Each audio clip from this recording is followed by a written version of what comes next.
Channel ചർച്ചയിൽ മതവിദ്വേഷ പരാമർശം നടത്തിയ ബി.ജെ.പി. നേതാവ് PC ജോർജ് 14 ദിവസം റിമാൻഡിൽ.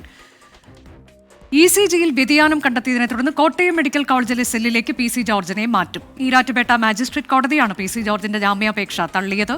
നാടകീയമായാണ് PC ജോർജ് ഇന്ന് കോടതിയിൽ കീഴടങ്ങിയത്. ഈരാറ്റുപേട്ടയിൽ നിന്ന് ടോബി ജോൺസൺ വിശദാംശങ്ങളുമായി. ടോബി, ഇന്ന് രാവിലെ അതിനാടകീയമായി കോടതിയിലെത്തി കീഴടങ്ങുന്നു. അതിനുശേഷം 6 മണി വരെ പോലീസ് കസ്റ്റഡിയിൽ വിടുന്നു. പിന്നീട് ജാമ്യാപേക്ഷ തള്ളുകയാണ്. ഇപ്പോൾ അദ്ദേഹത്തെ മെഡിക്കൽ കോളേജ് സെല്ലിലേക്ക് റിമാൻഡിൽ എന്ന തരത്തിലേക്ക് മാറ്റുകയാണ്. ഇന്ന് സംഭവിച്ചതിന്റെ മുഴുവൻ വിശദാംശങ്ങളും സമഗ്രമായി. അനുജ, കഴിഞ്ഞ ദിവസമാണ് ഈ ഹൈക്കോടതി മുൻകൂർ ജാമ്യാപേക്ഷ തള്ളിയത്. തുടർന്ന് പോലീസ് ഒരു നോട്ടീസ് നൽകി കോടതിയിൽ പോലീസ് സ്റ്റേഷനിൽ ഹാജരാകണമെന്ന് ആവശ്യപ്പെട്ടുകൊണ്ട് ഒരു നോട്ടീസ് PC ജോർജിന് നൽകാൻ ശ്രമിച്ചു. എന്നാൽ PC ജോർജ് അത് കൈപ്പറ്റിയില്ല. തുടർന്നാണ് ഇന്ന് തിങ്കളാഴ്ച ഉച്ചയ്ക്ക് കോടതി ഈരാറ്റുപേട്ട പോലീസ് സ്റ്റേഷനിൽ ഹാജരായിക്കൊള്ളാമെന്നുള്ള ഒരു കത്ത് PC ജോർജ് നൽകുന്നത്. അതുപ്രകാരം ഇന്ന് പോലീസ് സ്റ്റേഷനിൽ ഹാജരാകുമെന്ന് പ്രതീക്ഷിച്ചിരിക്കുമ്പോഴാണ് അപ്രതീക്ഷിതമായി നാടകീയമായി ഇന്ന് കോടതിയിൽ ഈരാറ്റുപേട്ട മജിസ്ട്രേറ്റ് കോടതിയിൽ നേരിട്ടെത്തി കീഴടങ്ങുന്ന ഒരു നാടകീയ രംഗം നമുക്ക് കാണാൻ സാധിച്ചത്. അതിനുശേഷം കോടതി ഈ ജാമ്യാപേക്ഷ പരിഗണിച്ചു. ജാമ്യാപേക്ഷ പരിഗണിക്കുമ്പോൾ പോലീസ് റിപ്പോർട്ട് ഹാജരാക്കിയില്ല. തുടർന്ന് പോലീസിനോട് റിപ്പോർട്ട് ആവശ്യപ്പെടാൻ അരമണിക്കൂറിനുള്ളിൽ ഒരു റിപ്പോർട്ട് കൊണ്ടുവന്ന് ഹാജരാക്കാൻ പറഞ്ഞു. അങ്ങനെ 2 മണിക്ക് ജാമ്യാപേക്ഷയും കസ്റ്റഡി അപേക്ഷയും പോലീസ് പരിഗണിക്കുന്നു.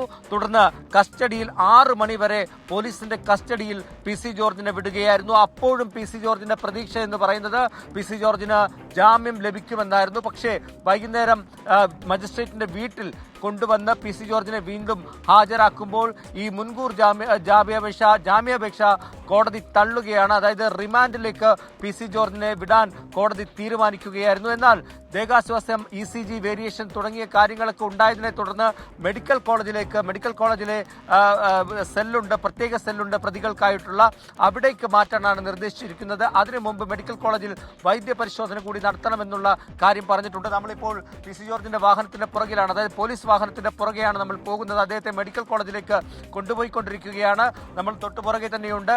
ഉടൻ തന്നെ മെഡിക്കൽ കോളേജിലേക്ക് എത്തും. മെഡിക്കൽ കോളേജിൽ എത്തിക്കഴിഞ്ഞാൽ ആദ്യമേ വിശദമായിട്ടുള്ള വൈദ്യപരിശോധന ഉണ്ടാകും. അതിനുശേഷം മാത്രമേ ഈ സെല്ലിലേക്ക് മാറ്റുകയുള്ളൂ. എന്തായാലും PC ജോർജിന്റെ അഭിഭാഷകൻ ഇന്ന് കോടതി ചേർന്നപ്പോൾ മുതൽ തന്നെ പറയുന്ന പ്രധാനപ്പെട്ട കാര്യം, PC ജോർജിന് ഗുരുതരമായിട്ടുള്ള ആരോഗ്യ പ്രശ്നങ്ങളുണ്ട്.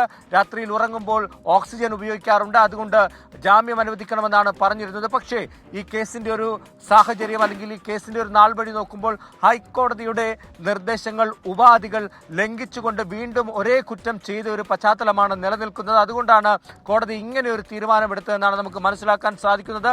നേരത്തെ കീഴ്ക്കോടതിയിൽ മുൻകൂർ ജാമ്യാപേക്ഷ നൽകിയപ്പോൾ ഹൈക്കോടതിയുടെ ഉപാധി ലംഘിച്ചു എന്നുള്ള ഒറ്റ കാരണത്തിലാണ് കീഴ്ക്കോടതി അദ്ദേഹത്തിന്റെ മുൻകൂർ ജാമ്യാപേക്ഷ തള്ളിയത്. തുടർന്ന് ഹൈക്കോടതിയിൽ ചെന്നപ്പോൾ അതിരൂക്ഷമായിട്ടുള്ള വിമർശനം PC ജോർജിന് ഏൽക്കേണ്ടി വന്നു.